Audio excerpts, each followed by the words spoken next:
Oke,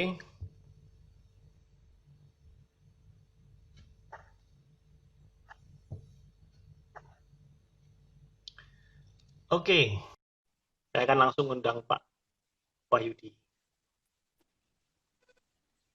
Ya, oke, ini baru kelihatan. Tadi ada masalah. Oke, Oke, sip. Jadi saya rangkum dulu sebentar ya. Tadi kita sempat putus, terus ya, kemudian saya nggak sempat save. Jadi Pak Wahyudi tadi sudah menjelaskan itu adalah message from God yang harus ada di dalam hidupnya manusia dan manusia bertugas untuk menemukan sehingga perannya dia di bumi ini bisa dijalankan dengan baik. Betul begitu, Pak? betul, betul, Pak. Betul. Betul. Dan itu pertanyaan pertama. Dan kemudian yang kedua, eh, kenapa orang perlu mengenal passionnya? Mau gue dijawab, Pak? Oke, karena kalau dia tahu passionnya, maka dia akan selalu bergairah dalam kehidupannya. Kemudian dia nggak ada rasa lelah ketika dia menjalankan, misalkan bekerja, berkarya, atau apapun. Bahwa dia doing something maupun dia doing everything, itu energinya ada terus itu, Pak. Contoh kalau misalkan kita mau melihat, kenapa sih penyanyi itu kalau ketika dia benar-benar panggilan jiwanya ya, kita bicara Agnes Monica, Didi Kempot, itu show mau 2-3 jam, mau satu hari itu 3-4 tempat, mereka jabanin dan tidak ada capeknya. Karena mereka sudah melingkupi passionnya, jadi menghidupi kehidupan lewat passionnya itu, Pak. Gitu, Pak. Jadi semangatnya itu ada terus. Itu. Jadi orang perlu punya passion supaya dia bisa Peak bergairah dalam performance kuncinya. peak Betul. performance. Oke, oke. Berikutnya, Pak. Nah, caranya Ya. menemukan passion gimana, Pak? Oke. Sebenarnya ada yang trial and error, ada yang juga dia ya udah coba-coba gitu. Padahal sebenarnya ada ada 14 pertanyaan, cuma mungkin 7 aja nanti akan saya share di sini. Harus kita harus tahu gini. Apa sih yang selama ini membuat Anda semangat? Nah, itu harus dicari. Nah, itu satu pertama. Kemudian hal apa yang Anda ingin kuasain atau yang apa Anda buat nih dalam waktu yang Anda itu dikenal pengen seperti apa? Nah, ini yang jarang mungkin orang, oh iya, aku ya hanya kerja aja gitu loh. Padahal kalau kita mau cari passion, ada pertanyaan-pertanyaan kunci yang bisa kita tanyakan dalam diri. Tadi kemudian apa yang harus melengkapi hidup saya ini? Saya itu bersemangat itu karena apa? Kemudian apa yang harus kalau saya ditantang secara bulat berbuat apa dalam hidup itu apa? Kemudian juga selama ini keterampilan apa nih yang paling menonjol dalam diri saya? Kemudian ada juga apa yang paling saya sukai sejak kecil. Sebenarnya dari kecil sekali lagi passion itu sejak lahir sudah ada, Pak. Namanya dia semangat terus, dia membuat perubahan itu dari kecil ada. Cuma ada yang diasah, ada yang digali, ada yang dibiarkan. Gitu. Itu, Pak, itu baru 4 pertanyaan ya. Nanti sisanya bisa inilah gitu. Ada banyak sebenarnya, cuma saya sarankan 7 aja itu, Pak. Jadi 4 sudah saya keluarkan. Jadi 4 sudah dikeluarkan. Gitu, Pak. Tiganya lagi kapan, Pak? Nanti menjelang akhir, Mau Pak. sekarang juga, Pak. Gue ada nih, kegiatan apa yang membuat Anda penasaran untuk mencobanya gitu loh. Itu harus dicari juga, ditanya, apa ya kegiatan yang begini. Kemudian Anda itu 5 tahun sampai 10 tahun itu pengen jadi apa? Ya, di sambannya seperti apa? Anda harus mampu memvisualisasikan bahwa 5-10 tahun lagi saya itu akan seperti itu. Baru itu passionnya akan terus mengejar. Kalau dia nggak, ya udah saya hanya menjalani hidup seperti ini aja, ya sudah. Karena memang nggak mau nyari gitu ya. Ada peringkatan tadi 5-10 tahun, ada yang mengatakan 10-20 tahun, tapi saya akan persingkat. Karena 5-10 tahun ketika benar-benar kita melingkupi, nanti akan berkaitan dengan 10.000 jam, itu kita akan ketemu. Dan Oke, terakhir, gitu, Pak. oke, Pak. Nah, Gini, uh, saya tahu, saya kenal Bapak 2015, tapi 2015 itu tentunya Bapak sebelum-sebelumnya pasti sudah banyak belajar, Pak. ya, Ya. Nah, terus kemudian boleh nggak Pak ada satu contoh studi kasus ataupun contoh kasus klien Anda mungkin Pak, di mana Anda membantu dia ketemu passionnya sampai dan dia mungkin sudah benar-benar menghidupin passionnya dan berhasil seperti itu. oke. Salah satu contoh ini real ya, dia salah satu karyawan bank gitu kan. Dia sadari karyawan bank, kemudian dia gali terus gitu ya, dia ikut macam-macam dan akhirnya dia memutuskan saya entrepreneur gitu. Dan ya dalam beberapa waktu ini ya mungkin 1-2 bulan ini dia sudah keluar dari pekerjaannya dan dia menghidupi ya tadi bahwa dia harus menjadi pengusaha dan bisa ini dan spesifik dia usahanya pun itu tentang digital marketing dan digitalize lah. Dia di sana awalnya ya sudah ya tadi mencari ya, jadi mencari, kemudian kita bantu, saya bantu coba, yuk kita petakan gitu. Akhirnya ketemu. Karena memang dia orang marketing, saya bilang kalau ke marketing hanya just marketing, mungkin nggak ini, Anda punya keterampilan di digital, Anda punya keterampilan di dunia IT, kenapa nggak dikawinkan? Sehingga Anda powerful untuk sebuah saat ini yang sangat benar-benar sangat apa istilahnya cepat sekali.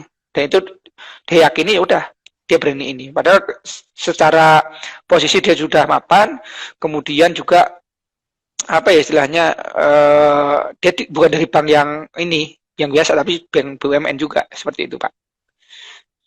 Oke. Kalau saya boleh cerita Pak ya, kalau saya boleh cerita, saya pernah mengadakan satu kelas namanya Building Professional Counselor. Waktu itu saya ingat di tahun 2018 akhir saya di Yogyakarta, saya sempat membahas tentang passion. Yang saya merasa nggak enak. Saya merasa nggak enak itu begini. Karena pada saat saya mengajarkan tentang passion, ini kan yang dikirim salah satunya itu adalah guru dari sekolah. Pada saat dia ternyata belajar, ketemu saya, terus kemudian dia mengerjakan beberapa tes, selang 2 bulan, 3 bulan, dia tuh menghubungin saya dan mengatakan, Pak, rasanya confirm. Nah, Bapak sudah bisa ketawa nih. Rasanya confirm, saya tuh bukan di sini tempatnya, seperti itu. Ya ada perasaan dalam hati saya, maksudnya apa ya? Di satu sisi, oke, Anda sudah menemukan apa namanya, ternyata Anda nggak cocok di sana, tapi saya juga menyayangkan misalnya apa ya? Semoga ilmunya, harapan saya, ilmu profesional counselor yang apa namanya saya ajarkan itu sudah diturunkan dulu seperti itu. Karena kan harapannya ada nggak Pak perasaan-perasaan seperti itu, misalnya Anda memberikan training tentang passion ataupun misalnya Anda diundang sama institusi, misalnya katakanlah bank, Anda ngomong tentang passion bla bla bla, ternyata 30% peserta yang ikut sadar, rasanya saya bukan di sini deh, seperti itu. Nah itu bagaimana? Kalau saya selalu menyampaikan bahwa ketika Anda mau apa ya istilahnya berkembang secara maksimal, ya Anda harus menggali passionnya, mengasah, kemudian Anda terus berlatih dan sebagainya sehingga Anda benar-benar mampu menghidupi kehidupan lewat passion Anda. Nah, memang banyak orang terjebak dalam pekerjaan kayak saya nih. Saya beruntung kenapa? Karena passion saya itu adalah ngajar. Passion saya adalah membantu orang lain karena salah satu vision saya adalah menjadi people helper gitu loh. People helper yang bisa membantu banyak orang. Saya sebagai HR jadi nggak terlalu nyimpang jauh gitu loh. Passion saya juga masih jalan, kemudian pekerjaan juga oke. Karena tadi begitu kita dapat passion, maka visi hidup kita akan muncul, Pak. Nah, visi hidup inilah yang nanti akan membuat kita itu menggebu-gebu. Oke, saya harus terus meningkatkan keahlian, saya harus terus meningkatkan keterampilan, saya harus cari networking yang membantu saya untuk bertumbuh terus. Itu saya rasakan. Jadi, saya juga passion saya sebenarnya baru muncul ya. Baru saya menemukan itu ketika kuliah semester 3. Kalau dilihat background saya itu fisika, geofisika lagi. Masuknya ke HR nggak nyambung sebenarnya. Harusnya saya memang masuknya di seismik, kemudian pengeboran laut dan sebagainya, nggak nyambung. Cuma karena tadi saya menemukan keenjoyan di sana, nggak dibayar juga sering gitu ya. Karena passion, saya nggak dibayar juga senang-senang aja. Mungkin Pak Tim juga tahu ya. Dibayar 2M. Dibayar 2M. Makasih gitu ya. Makasih Mas. Iya. Itu kan berapa tahun ini saya sudah ngasih 7 sesi untuk teman-teman BBC gitu ya. Kemudian 5 sesi untuk mungkin nanti akan berlanjut beberapa sesi yang itu nggak berbayar gitu loh. Ya tadi karena saya passion di sana, saya benar-benar semangat gitu berbagi biar orang itu yuk Anda itu harus better life gitu. Kalau bisa jangan good life tapi great life terus karena visi saya jadi people helper tadi Pak. Ya memang ada perasaan mungkin saya tapi karena saya yakin bahwa passion ini bisa membantu orang itu bahagia karena dia akan terus menemukan semangat yang menyala-nyala kondisi capek pun ya dia akan enjoy. Mungkin saya bisa sharing aja dalam beberapa kesempatan saya sharing Pak dengan teman-teman BBC. Sebenarnya saya kondisi sakit hari ini pun sebenarnya saya baru aja tadi mungkin habis puasa ya karena ini hari pertama saya masuk kerja lagi gitu kan, itu saya muntah-muntah nih, baru sampai selesai jam 6:30 tadi. Ya karena saya udah pas ini nggak kelihatan sakit gitu loh. Baru saya jujur ini, saya habis masuk angin, habis muntah-muntah tadi kelihatan sebentar udah enak kepala, habis sholat udah live. Wah, Semangat itu ada lagi. terima kasih Pak Gitu, Pak. Wahyudi. By the way, teman-teman, Pak Wahyudi tadi saya belum jelaskan. Pak Wahyudi ini apa? Chairman ya, chairman apa? Ketua dari Ya. Asosiasi Professional Counselor Indonesia, seperti itu. Jadi alumni saya diketuain oleh Pak Wahyudi, dan selama 2 bulan kemarin hampir seminggu sekali Pak Wahyudi memberikan materi-materi update gratis seperti itu. Jadi alumni profesional, kelas profesional konselor yang saya buat itu istilahnya diperlengkapin lagi, tapi diperlengkapin oleh Pak Wahyudi. Seperti itu. Terima kasih banyak Pak ya. Nah berikutnya Pak, pertanyaannya, passion itu bisa berubah-ubah nggak Pak? Sebenarnya kalau bisa sih Pak, ya. Tapi sebenarnya kalau ini udah dari lahir harusnya nggak bisa. Tetapi karena gini, rumusnya passion itu beda dengan hobi Pak. Kan hobi itu orang hanya melepas kepenatan, orang hanya ya lari dari inilah kepenatan gitu ya. Tapi kalau kita mau benar-benar dari hobi itu menjadikan passion juga bisa. Nanti ada rumusnya dari hobi, masuk passion, masuk profesi, maka dia akan expert, kemudian materi, ujung-ujungnya nanti energi Pak. Itu rumus yang saya temukan aja gitu. Jadi oh iya, saya setelah mengamati beberapa tahun ini, oh ini ya ternyata itu bisa nggak harus keluar ini, bahkan pekerjaan pun bisa jadikan passion. Misal tadi ada rumusnya tadi, gitu harus dikasih rumusnya biar orang, oh iya ya ketika saya passion ada nih, ada apa di sana, ada profesi. Karena kalau passion nggak jadi profesi, jadi ini hobi Pak. Kalau hobi kan nggak dibayar nggak apa-apa Pak, gratisan terus nggak apa-apa. Tapi kan nggak, namanya profesi, kita profesional kan gitu, gitu Pak. Oke. Bisa berubah, bisa enggak sebenarnya? Bisa berubah, bisa enggak. Kalaupun berubah, apakah jauh, Pak? Misalnya orangnya sudah passionnya di musik, tiba-tiba dia sesuatu yang berbeda dari musik. Misalnya dia apa namanya senang sama binatang, misalnya seperti itu. Nah, rata-rata related Pak, rata-rata related. Karena memang gini, kalau dia misalkan musik, biasanya akan dia ke director of musiknya. Jadi dia nggak akan muncul, tapi dia akan lebih di backstage-nya. Atau dia lebih ke aransemennya. Atau dia lebih ke ininya, apa, pencipta lagunya. Intinya dalam satu lingkup passion itu banyak sekali Pak sebenarnya profesinya Pak. Hanya kadang orang nggak mau gali, detailnya itu nggak mau gali gitu Pak. Oke, jadi mungkin dia bisa cari talent-talent muda, nge-push orang untuk jadi star, yang melihat potensi starnya seperti itu Pak ya. Betul, oke. Betul sekali Pak. Oke, sip. Nah, sejak usia berapa ini Pak bisa digali Pak? Kalau kita orang tua nih ya, salah satu yang saya lakukan juga, sebenarnya sejak usia kecil itu udah bisa. Tapi kalau mau kita intens diskusi dengan anak, kemudian ketemu value-nya dan sebagainya, itu umur 10 tahun Pak. Jadi 10 tahun ke atas sudah bisa benar-benar firm kayak ini, seperti itu. Oke. Lalu gini Pak, ada nggak Pak konsep terlambat? Maksudnya gini, saya sudah mau pensiun nih, seperti itu. Kok rasanya hidup rasanya mungkin aja. Mungkin nggak saya? Banyak Pak. Banyak ya. Nah, banyak kalau Pak. Misalnya, banyak. Saya salah satu. Kalau ada orang seperti itu, kira-kira datang pada Pak Wahyudi, kira-kira nasihatnya Pak Wahyudi ini apa Pak? Oke, saya akan nanya dulu Pak. Ya tadi ada 7 frame pertanyaan, saya tanyakan dulu. Nah, dari situ baru akan saya gali lagi. Minimal saya akan kasih tes apa ya istilahnya, minat bakat atau pandu 45 atau mungkin multiple intelligence gitu ya, yang kita kan tahu dia itu rumpunnya kemana sih gitu.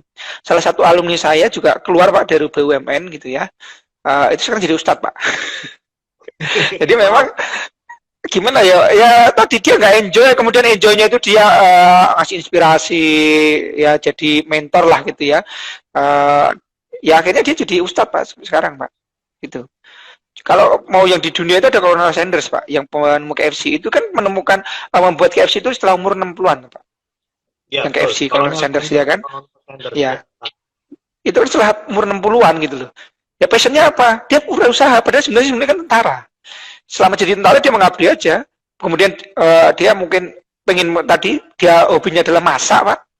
Ya, dulu itu adalah sebenarnya kalau melihat sejarahnya KFC itu kan untuk makanan untuk para super truck gitu kan, sehingga dia masak aja itu. Muncul tuh passionnya, sembari dia bikin racikan makanan di sini sekarang nggak besar sekarang. Seperti itu Pak. Itu usia juga nggak muda lagi, usia senja lagi. gitu. Kalau di dunia profesional ada Ayah Edi, Pak. Ayah Edi itu baru menemukan passionnya di usia 35, Pak. Dia akuntan menjadi seorang trainer parenting gitu. Oke, oke, oke, oke. Jadi tidak ada kata terlambat ya Pak ya? Tidak ada Nggak kata ada, Pak. terlambat. Nggak ada. Nggak ada. Lalu gini Pak, eh, yang penting kesehatan orang-orang dan apa ya, kesehatan dan panjang umurnya orang yang punya passion itu biasanya lebih sehat, lebih apa namanya, lebih kalau misalnya orang sudah biasanya kalau udah post sindrom, maksudnya kehilangan kekuasaan pekerjaan, biasanya setelah pensiun ternyata dia punya passionnya, hidupnya jauh lebih mudah, lebih sehat. Benar Betul. begitu Pak? Betul. Betul, Pak. Ya tadi kan dia kan bergairah terus, Pak. Jadi dia harus hidupnya semangat tuh. Besok gua ngapain lagi? Gua besok ngapain lagi? Besok gua saya harus ketemu siapa? Besok saya harus memberikan apa? Besok saya harus menemukan apa? Itulah passion. Jadi passion itu akan terus mendorong dia itu terus bertumbuh gitu loh, Pak. Dia kan punya gairah, punya semangat yang ya tadi paling mudah nggak dibayar aja dia akan lakukan gitu loh, Pak. Dan melakukannya itu bukan yang biasa-biasa, jadi akan memberikan yang terbaik. Dia walaupun gratis, kalau guru saya ngajarkan gratis tapi nggak murahan. Ilmunya sebisa mungkin dikasihkan full. Ya, tinggal yang menerima ini siapa apa enggak. Gitu aja. Oke. Berikutnya Pak, Ya, mana duluan nih Pak? Passion dulu atau duit dulu Pak? bisa dua-duanya sih, Pak. Tadi kalau rumusnya tadi kan ada hobi, kalau mau ke passion, ada profesi, baru nanti materi dan energi. Jadi kalau orang itu sudah punya passion nggak sampai ke energi, energi itu dia harus mampu memberikan manfaat pada banyak orang, dia mampu memberikan energi positifnya itu ke lingkungan sekitar, dia mampu minimal menginspirasi maupun dia mampu membuat perubahan di lingkungan sekitar, Pak. Itu energinya. Jadi passion dulu apa duit dulu? Kalau misalkan nih Bapak Ibu yang di luar sana punya anak ini, nggak apa duit dulu, tapi arahkan anak juga passion. Biar taruh lagi nih, oke lah saya ngempet 5 tahun gitu ya. Tapi setelah 5 tahun itu Anda sudah punya grand plan yang benar passion Anda ini di ini apa istilahnya ditekuni, kemudian Anda gali dan sebagainya. Karena kalau passion itu benar-benar full kita tekuni, maka itu jadi profesi yang mahal banget, Pak. Setiap profesi yang ada passionnya itu mahal banget. Gitu. Oke. Jadi setiap passion ditekunin dengan baik bisa jadi duit. Ada nggak Pak passion Betul. yang menurut Bapak nggak punya, gimana ya Kak ngomongnya ya, belum punya nilai jual yang tinggi?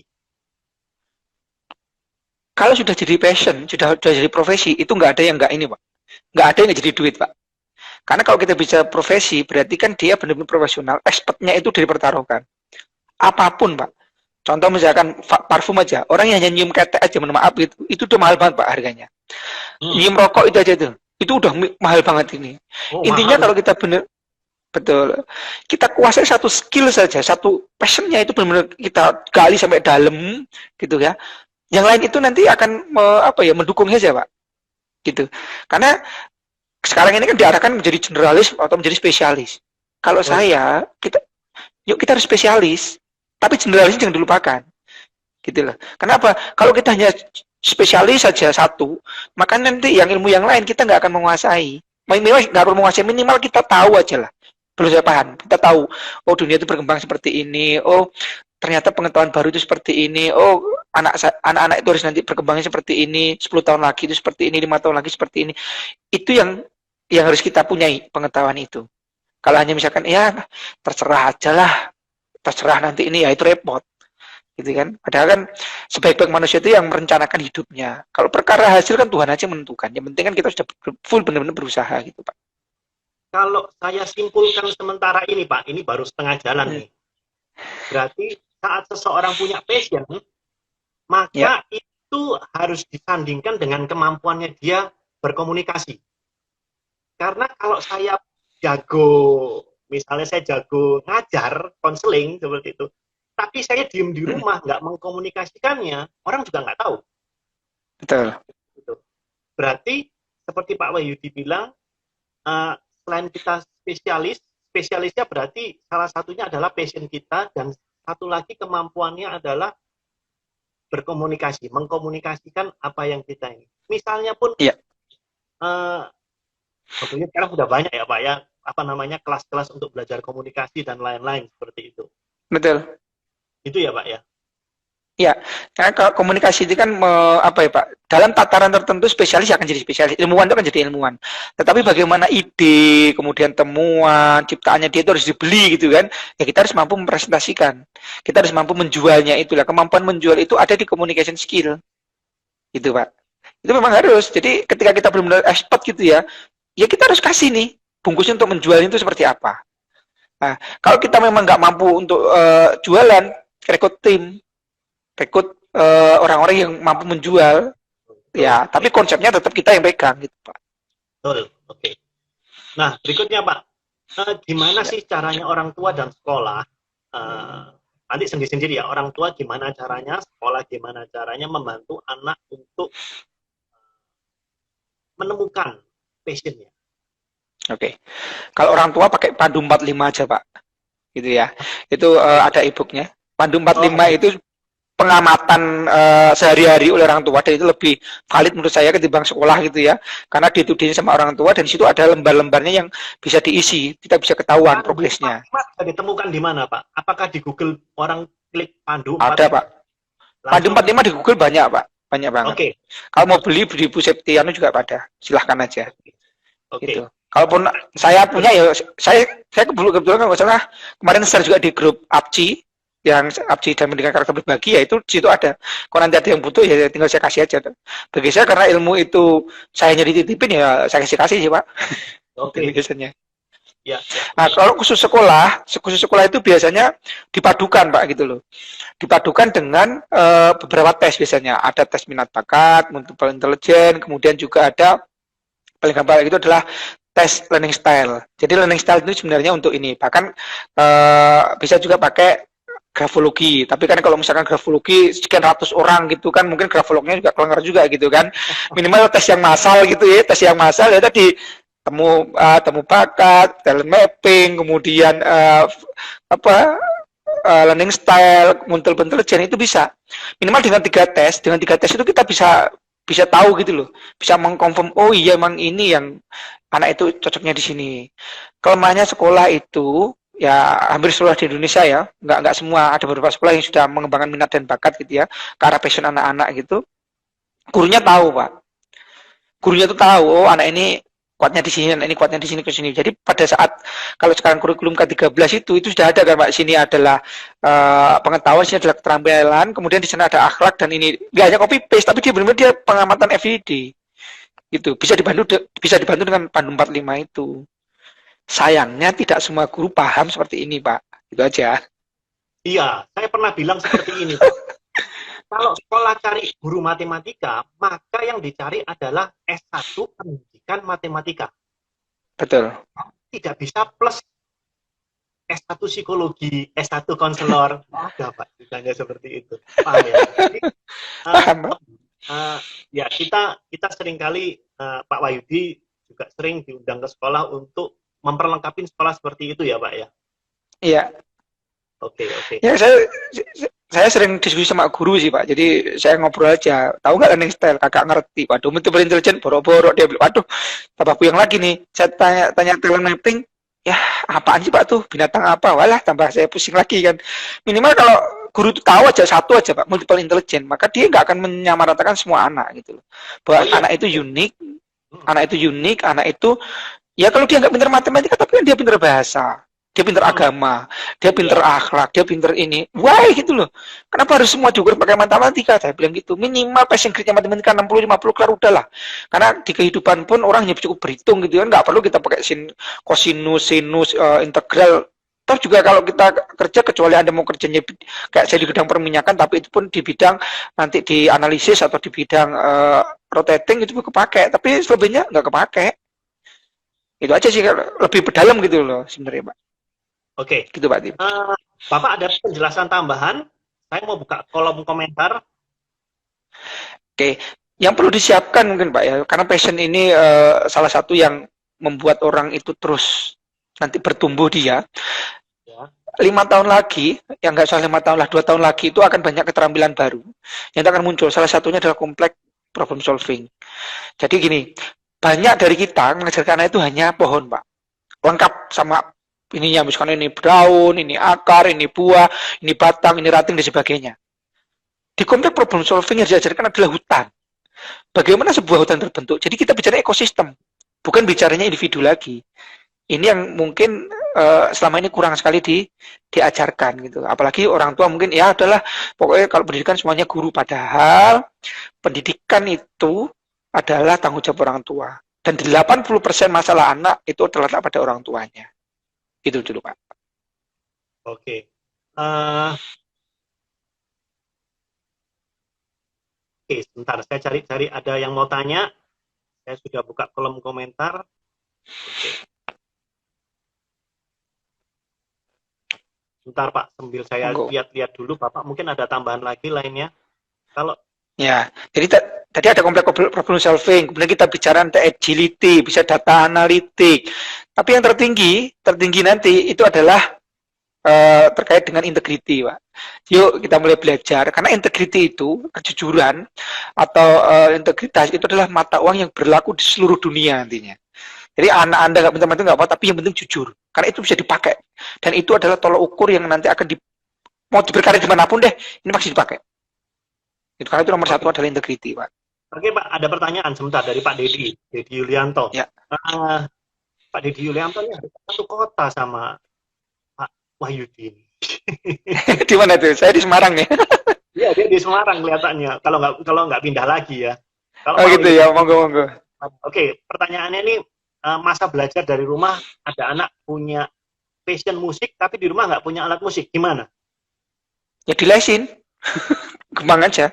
Jadi kalau kita tahu anak itu passionnya apa, ikutkan dia ke komunitas. Ya, paling gampang gini, dia passion apa enggak nih? Dia suka apa enggak? 3 bulan minimal. Jangan sampai cuma sebulan terus ini enggak. Kalau 3 bulan dia menggebu-gebu terus lanjutin. Kalau 3 bulan mulai lemah lesu sudah kelarin. Itu aja, Pak. Masukkan dia ke tempat les, masukkan di komunitas.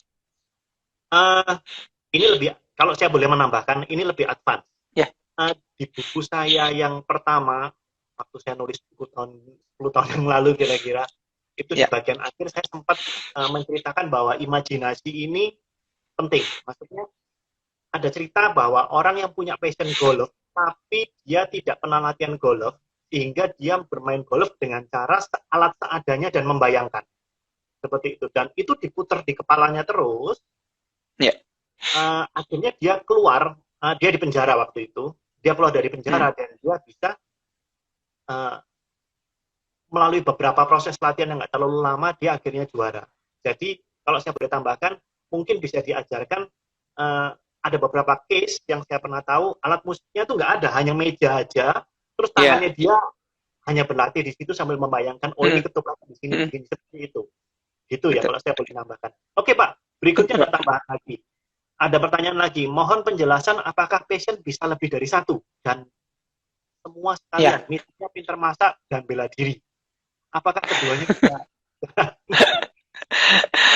Bisa related gitu ya. Jadi secara sains pun ibu-ibu itu sebenarnya kan dikatakan multitasking. Ya memang iya, karena memang secara otak pun kapasitasnya lebih besar dari cowok, itu 30% besarnya. Jadi memang makanya beliau bisa multitasking. Tapi kalau kita bicara passion, biasanya related. Contoh misalkan masak, kemudian dia menghias tapi menghias masakan, kemudian dia bikin resep. Nah, itu satu related. Kalau bela diri berarti kan olahraga, dia akan satu related nanti olahraganya apa. Gitu. Jarang sekali passion itu bertabrakan, karena apa? Nanti akan saling melemahkan. Gitu. Kayak Agnes Monica itu nyanyi, ya kan dia nyanyi, kemudian koreografer, kemudian dia mencipta lagu, kemudian dia bisa jadi nanti co-director dan sebagainya. Pasti itu akan related. Karena kalau dia nyebrang jauh, dia akan wasting time gitu loh. Aku harus belajar lagi, dua-duanya harus expert. Namanya expert jadi satu. Nah, di lingkarannya inilah yang biasanya itu mendukung untuk expertnya itu, Pak. Oke. Gitu. Semoga bisa menjawab ya. Nah, berikutnya Pak, ada pertanyaan nih dari Bu Vina. Passion dan goal itu ada hubungannya nggak? Ada koneksinya nggak? Ada ya, ada enggak. Gitu ya. Kecuali kalau, karena hanya baru goal, Pak, belum vision, Pak. Tapi kalau udah visi, itu visionnya related. Karena goals ini kan ya jangka pendek lah, setahun, 2 tahun, ataupun sebulan, 2 bulan saja. Tapi kalau udah bicaranya vision itu dia akan related ke sana. Pertanyaannya adalah passion dan goal, Pak. Passion, bukan vision, sorry. Ya, Sekian. kalau goal nggak Pak? Goal. Karena goal itu kan misalkan gini, 10 tahun lagi, 1 tahun lagi saya naik jabatan. Tapi kan passion saya nggak naik jabatan misalnya. Passion saya adalah 1 tahun lagi saya certified apa, 1 tahun lagi saya harus punya buku apa terkait dengan dunia yang saya geluti. Kan gitu Pak. Karena beda Oh, beda ininya gitu. iya, saya Kalau pernah dengan punya goal cerita, belum tentu. saya pernah punya cerita, saya pernah diundang ke satu perusahaan di mana eh, driver yang jemput saya itu, dia cerita, harusnya saya ini naik jabatan, Pak. Seperti itu. Tapi saya nggak mau naik jabatan. Saya sudah planning karir saya ini harusnya goalnya, saya itu naik jabatan. Tapi saya nggak mau. Kenapa? Karena passion saya itu, kepada saat saya harus naik jabatan, saya nggak jadi supir, saya nggak ketemu orang, Pak. Betul.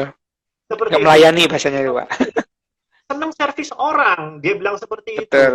Memang dia caranya servisnya bagus, seperti itu. Jadi goalnya perusahaan, plan karir yang dikasih sama perusahaan, itu ditolak sama dia. Seperti Ya, itu. Seperti itu mungkin ya, Pak ya. ya, Moga-moga betul menjawab. Pak. Seperti itu. Betul Berikutnya, Pak. Pak, ada pertanyaan. Tes sidik jari dan tes MI lebih akurat mana, Pak? Gimana Kalau logikanya? saya nggak melihat akurat enggaknya Pak, dua-duanya itu saling menguatkan gitu loh. Kalau Bapak punya hanya satu tes, jangan langsung ambil kesimpulan. Pilih 2 tes lagi sehingga itu saling menguatkan. Karena semua tes itu ada plus dan minusnya. Nggak bisa, oh tes ini 100%, itu bullshit gitu ya. Mohon maaf. Asesmen yang serangkaian gitu aja, mohon maaf gitu ya. Karena saya pernah ikut asesmen, itu dari pagi sampai jam 8 malam, jam 12 malam, itu hanya 60%, 70% Pak, validitasnya. Itu kan kalau Bapak Ibu yang pernah ikut asesmen, itu kan komprehensif itu, dilihatnya itu lengkap gitu loh. Tesnya itu dari A sampai Z lah gitu ya. Ya ada talent mappingnya, ya ada interviewnya, RGD-nya, bisnis ini macam komplit gitu. Itu hanya 70% Pak Tim, maksimal itu. Apalagi cuma ngecap aja gitu kan. ini gitu. Jadi itu saling melengkapi kalau menurut saya gitu Pak. Oke, Pak. Ya, ini ada pertanyaan, tapi pertanyaan ini sudah Bapak jawab. Jadi dari Momisano, kita bisa menilai anak untuk lihat passion sejak umur berapa. Nanti Ibu, ya, lihat lagi dari awal ya. Daripada nanti menjawab pertanyaan sudah dijawab. Berikutnya cara Ya. mengenali passion anak sejak dini, bagaimana caranya, ini juga sudah dijawab. Bila anak senang bercerita tentang mimpi dan khayalannya, kemana kita mengarahkan passionnya? Nah, ini gimana Pak? Oke. Tanya seperti ini Bu. Jadi gini, kamu nanti kamu jadi apa sih nak? Nah, ketika bilang jadi apa ini please dengerin dianya. Nah, dari situ kan kita kan namanya kita kan tahu nih kata kuncinya apa sih anak ini. Contoh nih anak saya yang gede itu. Dia ngomong kakakmu pengen apa sih? Dia bilang aku pengen ini aja kok ya, apa? Penulis gitu kan. Nah, the key dari penulis itu apa? Baca buku. Ya udah, saya suplai aja setiap bulan itu, atau setiap minggu itu buku, Pak. Karena memang ketika saya cross check pun dengan gurunya, ya memang dia suka baca dan suka mulai nulis gitu loh. Pertama itu, kemudian oh dia suka agama. Saya cross check lagi sama gurunya, lebih baik dipondokkan Pak. Kenapa? Secara hafalan dia kuat, kemudian secara ini dia kuat dan sebagainya. Nah, orang tua begitu anak itu ngomong itu jangan langsung mengiyakan, tapi divaliditas dengan gurunya. Semoga gurunya paham gitu aja. Kalau gurunya paham Oke, dia akan langsung respon itu. Gitu. Saya biasanya cross check itu biasanya ada 3 Pak saya itu. Saya, pasangan saya istri, kemudian guru. Karena kan ini bahasanya yang terus berinteraksi dengan anak gitu Pak. betul, betul, betul. Oke, bagus sekali Pak jawabannya. Jadi, apa ini? Fatir Nur Rasmi. Moga-moga itu menjawab ya, Bapak atau Ibu. Nah, ini ada pertanyaan lagi Pak Sakaria Awang. Untuk mencapai 10.000 jam itu sangat butuh waktu 10 sampai 20 tahun. Nah, pertanyaan saya, apakah dengan 10.000 jam menjadi apa ya, 2 tahun hasilnya? Apa Pak ya ini ya? Oh, Atau 2 mungkin tahun. jadi expert. Ya, ya, ya. Uh, jadi gini, mungkin pertanyaannya adalah apakah 10.000 jam itu bisa di-cut jadi 2 tahun aja? Kalau keterampilan nggak bisa Pak. Experience itu nggak bisa dipersingkat. Kalau knowledge bisa. Gitu. Makanya kayak jadi perusahaan itu membuat namanya talent acceleration gitu ya. Membuat talent acceleration itu bisa apa? Secara knowledge. Knowledge-nya yang harusnya orang itu menguasai dalam 10 tahun, kami persingkat dalam 1 tahun. Lewat apa? Lewat FGD, lewat case study, kemudian lewat apa ya, berbagai macam simulasi. Itu bisa. Tapi kalau experience nggak pernah bisa dipersingkat. Nah, dikatakan 10.000 jam itu bukan 10 tahun apa jadi expert belum tentu, karena apa, harus ada mentor yang mengkoreksi, yang mengasih masukan, yang mengasih kritik dan saran. Kalau 10.000 jam itu kita lakukan sendiri tanpa kita punya mentor, ya sudah, kita nggak tahu letak kekurangan kita di mana, kemudian kesalahan kita di mana gitu Pak. Jadi sebenarnya orang matra 10.000 jam itu artinya di belakangnya ada embel-embelnya lagi, plus ada koreksi dari mentor gitu Pak.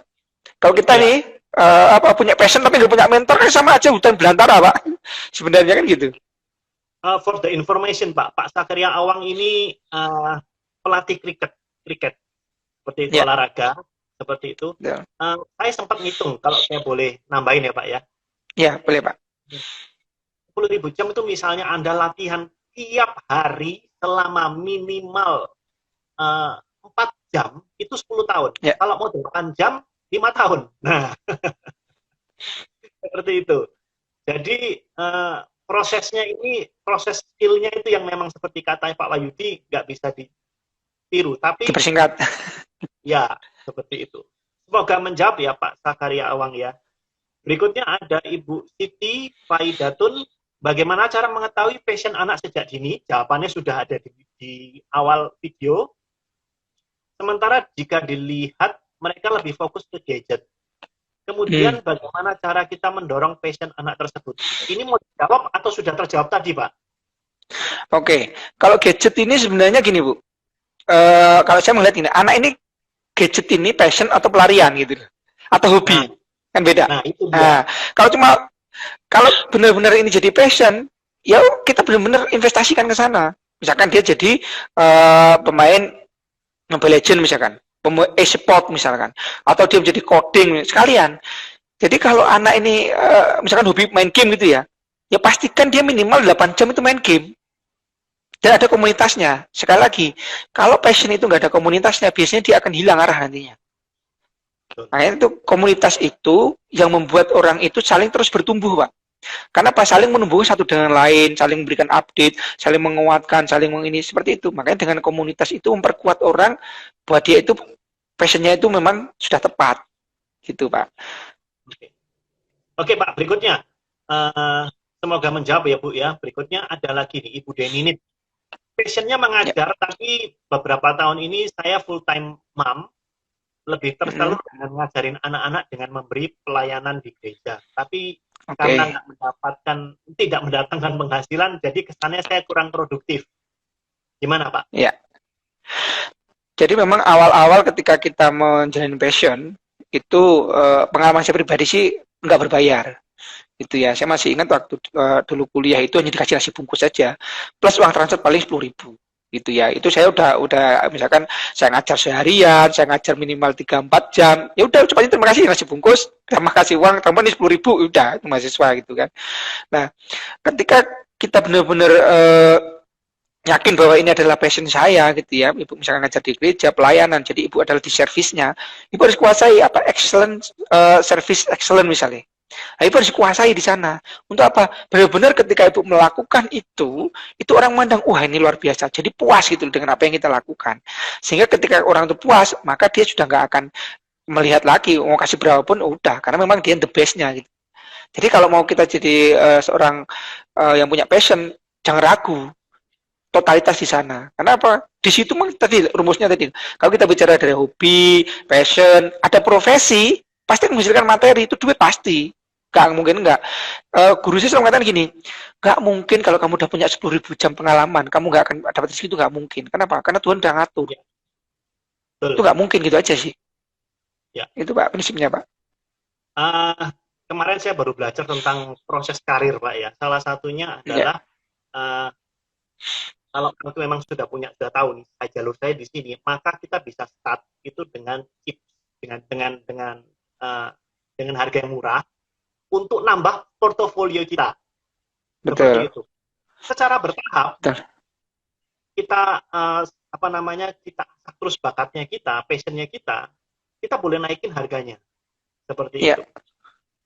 Dan tentunya secara bertahap nanti tentunya akan lebih menghasilkan. Dan juga misalnya Ibu Deninit ini anaknya masih kecil, it is very good choice untuk nemenin anaknya daripada kerja. Betul. Bukan, maksudnya pilihan yang bagus, saya senang sekali seperti itu.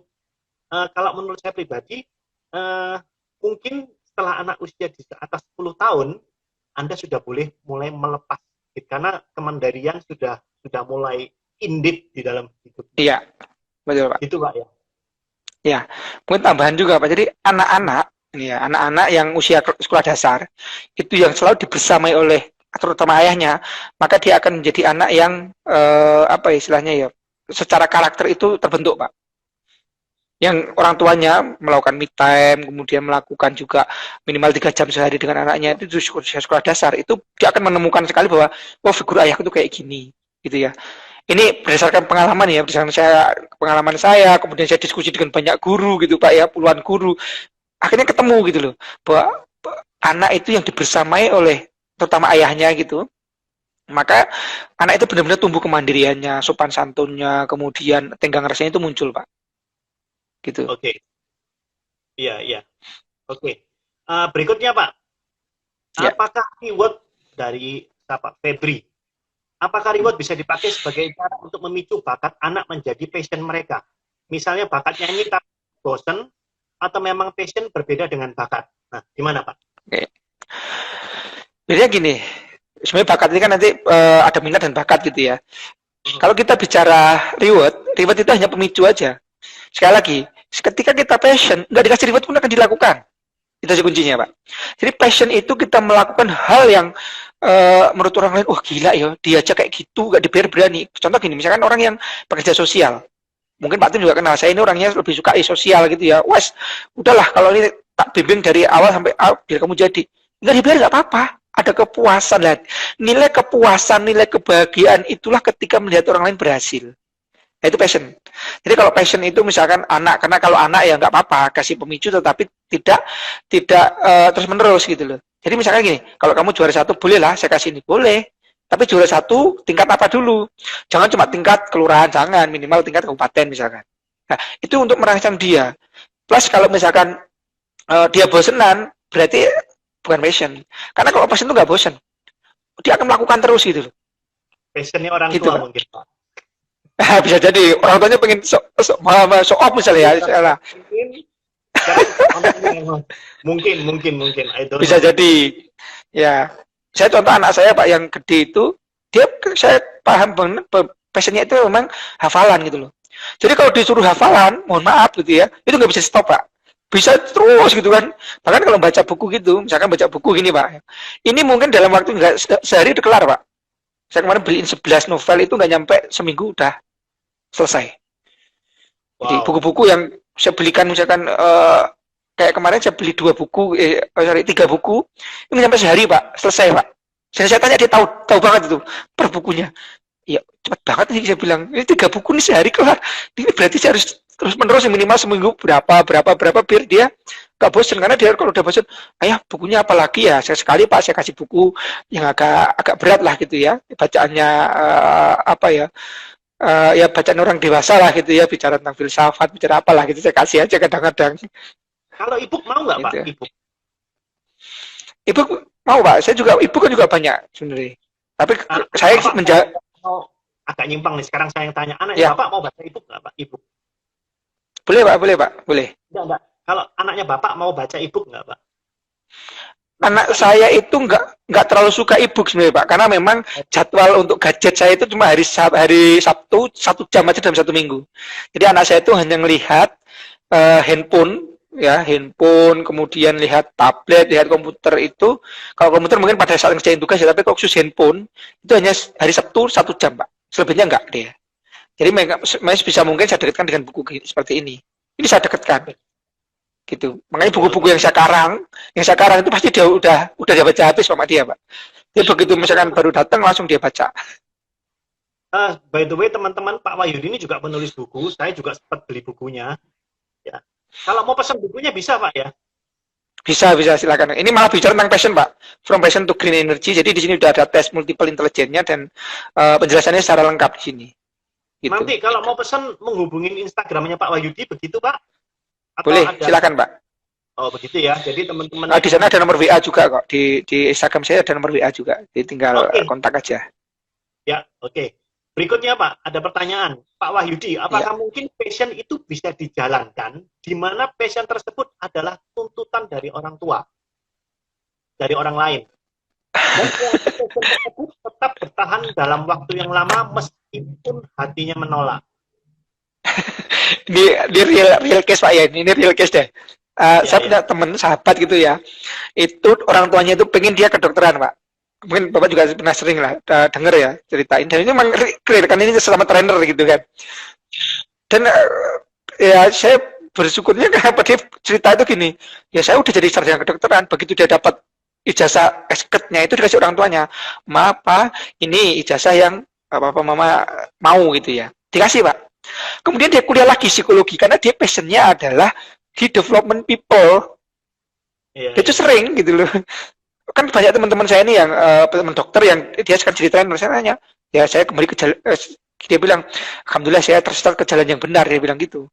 Jadi yang dulu karena orang tuanya tadi Pak, ya kan passionnya dipaksa nih, bukan passion sebenarnya karena keterpaksaan dia harus ngambil jurusan kedokteran misalnya, ya udah dia selesaikan 7 tahun. Setelah itu dia ngambil psikologi Pak, mulai dari awal lagi. Dan sekarang jadi psikolog terkenal gitu Pak. Oke.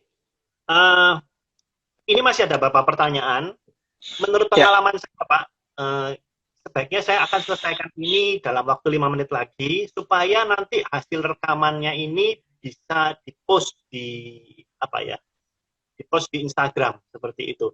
Uh, saya sudah cek beberapa pertanyaan terakhir itu jawabannya ada di bagian awal dari video ini. Nah, berikutnya saya akan menjawab mungkin sekitar Pak Wahyudi akan menjawab sekitar satu atau dua pertanyaan lagi terus kemudian akan kita sudahi. Oke, Pak Wahyudi, ya Pak. berikutnya pertanyaannya adalah, bentar, itu pertanyaannya adalah, Pak, anak saya punya passion menggambar, tapi ketika mau lebih saya arahkan dengan les, dia menolak. Sebaiknya dipaksa atau dibiarkan, Pak? Dari Bu Erma. Oke. Oke. Passion menggambar ini ya tadi Bu, kalau nggak jangan misalkan kalau dia nggak mau les janganlah, cari komunitas dulu aja. Kan ada tuh komunitas gambar untuk anak-anak, komunitas apapun itu yang berkaitan dengan lukis itu kan ada. Atau sesekali Ibu ajak ke pelukis gitu. Ke pelukis yang di sekitar Ibu kan mesti ada lah. Entah itu pelukis yang profesional atau yang memang dia bisa kan, atau kalau pas gini paling gampang kalau di jalan itu kan ada biasanya Pak, kalau misalkan weekend itu ada orang yang gambar wajah gitu loh Pak. Nah, coba dia didekatkan ke sana, diajak ngobrol tuh bapaknya. Nah, dari situ ketahuan. Ingat orang tua itu observer terbaik loh sebenarnya. Kalau mau benar-benar mengobserv ya anaknya, dilihat caranya. Nah, kemudian jangan bosan-bosan, ibu cari komunitas menggambar. Kalau anak ibu memang suka gambar ya udah, yuk. Kalau di les mungkin dia takut harus dituntut dan sebagainya. Kalau di komunitas kan enggak. Minimal dia punya energi positif, dia punya lingkungan yang membantu dia untuk bertumbuh. Gitu. Ya, ya, Syaratnya itu ya. passion kalau nggak ada komunitasnya hilang nanti Pak gitu Pak. Hilang apa? Hilang semangatnya maksudnya. Oke. Gitu. Oke, semoga itu menjawab dan jawabannya bagus banget tadi, Pak. Berikutnya, Pak. Ini ada pertanyaan dari Rosi Yulianto, Pak Rosi mungkin. Anak saya SD kelas 2, suka main gadget. Yang dilihat di YouTube itu tentang program-program di komputer dan HP. Apakah itu sudah bisa dipastikan bahwa dunia program adalah passion-nya sampai besar nanti? Oke. Jadi kalau anak sudah mulai ngotak-ngatik, Pak, Bapak modal dikit deh gitu ya. Beliin komputer yang mungkin bisa untuk latihan dia program gitu ya. Challenge dia, misalkan oke, kamu bikin program sederhana deh. Gitu ya. Kemudian kasih ribetnya misalnya sampai dari dia ketika bikin program itu enggak hanya ini, kalau perlu sampai dia ngehacknya. Gitu. Pasti itu anak itu udah tahu kok ini bikin program gini, cara ngehacknya di sini udah tahu itu. Nah, pertama itu, yang kedua cari tetap harus ada komunitas Pak. Kalau Bapak nggak ada komunitas, Bapak juga susah nanti ini anak saya berkembangnya sampai mana, karena nggak ada mentornya. Jadi kalau kita udah yakin bahwa anak itu memang passion di sana, yuk sekalian. Tapi ingat Pak, minimal 3 bulan. Jadi kalau nanti dimasukin komunitas, masukin les atau apa itu minimal 3 bulan dulu. Biar kita tahu. Kalau dia 3 bulan itu masih enjoy, bisa lanjutin. Kalau misalkan udah sebulan itu udah meronta-ronta, wah nggak mau ya sudah itu berarti bukan passionnya. Seperti itu Pak Tim. Oke, terakhir Pak, terakhir waktunya. Dari Ya. Ibu Tirta Saputra. Ini anaknya itu passionnya balap, atau balap motor, Hmm. balap mobil, dan mamanya merasa itu berbahaya. Nah, itu kan bagaimana saya merespon kesukaan anak saya terhadap balap? Itu Oke. atau salah pergaulan, Pak? Ada anak-anak yang memang dia punya apa ya, istilahnya punya punya nyali yang lebih daripada yang lain, Pak, gitu. Itu nggak Ya, disalahkan gitu ya. Rata-rata anak-anak kinestetik gitu. Nah, gimana sih kalau misalkan dia suka balap? Sekali-sekali ajak ke balapan yang khusus anak-anak kan ada tuh, Pak. Cari eventnya pasti ada. Nggak mungkin deh. Wong di Indonesia ini sebenarnya kalau kita bicara profesi apapun ada sebenarnya. Hanya kadang kita harus jeli. Oh ini di mana ya adanya, ya ini di mana adanya, ini adanya di mana. Saya yakin kalau di kota-kota besar itu pasti ada, gitu ya. Tinggal kita jeli, kita nyari. Kemudian kalau balap rata-rata balap motor itu banyak kalau anak-anak ya. Ya, karena saya paham nih teman-teman saya di Kota Tangerang sana apa itu anaknya juga balap motor, Pak. Cewek lagi gitu kan. Itu. Jadi balap motor tapi anak-anak dan itu ada komunitasnya ternyata. Itu. Nah, itu oke, lanjutkan Pak, lanjutkan. ya. Jadi begitu kita udah tahu, maka kita akan menemukan nanti, oh di sini tuh ternyata tuh skillnya diasah. Karena itu kan bukan liar, Pak. Di situ diasah skillnya, diasah ini adu kecepatan, diasah untuk ini semuanya diasah di situ. Ketika kita sekali lagi komunitas itu menguatkan, atau menguatkan biar ini dia muncul terus gitu loh. Kalau nanti ada kompetisi, dia juara kan membawa nama komunitas terus. Dia akan melebar itu. Nggak ada ceritanya pembalap itu yang ujuk-ujuk langsung dia balap, nggak ada. Pasti itu dia ada klubnya, ada gurunya, ada mentornya, itu pasti lengkap, Pak. Nggak mungkin nggak gitu aja. Itu, Pak. Dan kalau saya boleh tambahkan, mungkin orang tuanya juga yang punya anak suka balap seperti ini, supaya apa Betul. ya, supaya make up mindsetnya seperti itu. Betul, betul, Pak. Betul. Jadi orang tua kalau nggak ikut sekalian di komunitasnya itu, nggak ikut paguyubannya pun juga, ya nanti dia akan selalu khawatir. Nanti anak saya gitu kan. Padahal itu sudah secara safety kan sebenarnya sudah mulai standar nasional gitu, Pak. Secara SNI-nya udah ada. Gitu. Mungkin bisa baca bukunya, profil biografi Valentino Rossi, Ya, Schumacher, siapapun seperti itu, untuk memperlengkapi pola pikirnya orang tua menghadapi anak seperti ini, bagaimana saya meresponnya ya, supaya bisa lebih baik, seperti itu. betul. Betul, Pak. Itu ya. Oke, Pak Ya, Wahyudi, thank you sekali buat hari ini. sama-sama Pak Tim. Anda sudah berusaha untuk sehat. Yes. Ini udah langsung sehat nih, langsung keringetan langsung kan, berarti sehat, Pak. Jadi next time mungkin kita bisa belajar yang lain dari Pak Wahyudi buat teman-teman semua. Terima kasih sudah memperlengkapi kami di sini. Sehat terus, salam buat keluarga, Ya, dan tetap semangat Pak ya. Thank you Pak ya. oke. Makasih Pak Tim. Oke, Sama-sama. makasih. Terima kasih Ya, banyak. Pak. Oke, selamat malam Bapak Ya, Ibu. mari Pak. Yuk.